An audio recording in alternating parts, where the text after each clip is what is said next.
সবাই বসে গেছিস তো? মাল একদম রেডি বলো।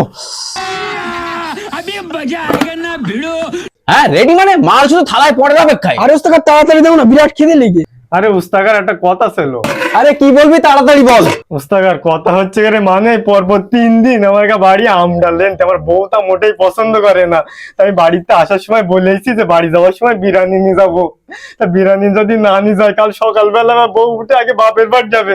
তাই সবার দিয়ে যদি একটু বাসে আমার ইতি একটুকুন দিও। ওস্তাদ তোমার বলা পিকনিক করার আগেই বলেছি এই ইকিরে বসে গলায় আসতে ছাড়াবে, আবার বাড়ি বদলে নিয়ে যাবে, আর লাস্টে আঙ্গামাকে কম পারবে। এরকম করলি বলে বিরাট তুলকালাম বেজে গেল। ওস্তাদ আমার গা ভাগে যদি কম পড়ে তা তোমার ব্যবস্থা করে ছাড়বো। আরে এ কথা তোরা বলবি তাই? সে ব্যবস্থা আমি আগে থেকেই করে রেখেছি, কারুর একটা ভাতও কম বেশি হবে না। অনেক কষ্টে বোর হাতে পায়ে ধরে পিকনিক করার অনুমতিটা নিলাম শুধুমাত্র একটাই শর্তে, যে বিরিয়ানি বাড়ি নিয়ে যাবো। এখন যদি বিরিয়ানি না নিয়ে গিয়ে আমি খেয়ে যাই, ওই বিরিয়ানি বাড়ি গেলে আমার সব পেটে পাতে বের করবে। लेकिन ये साला कर क्या रहा है यहाँ पे?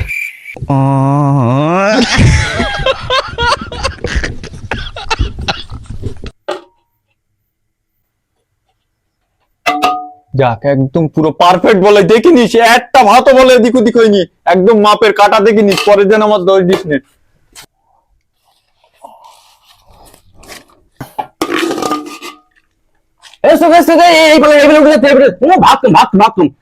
আলু দাও কটুন, আলু পোলিও লেপিস কোয়ার নেবো না। বস আগে নাকি বাপের আগে প্যাকেট ধরতে, আমি তো ঠিক করে দিচ্ছি নাকি, কোনো ধৈর্য নেই।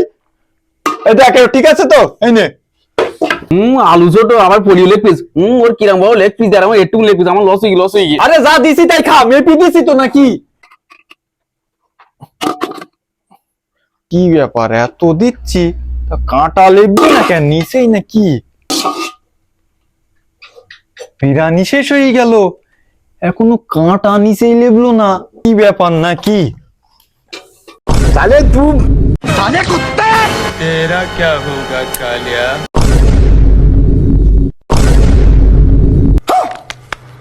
भारी मिस्टेक हो गया सर। ভালো ছেলে, বোন না দে কিচ্ছু খাই না।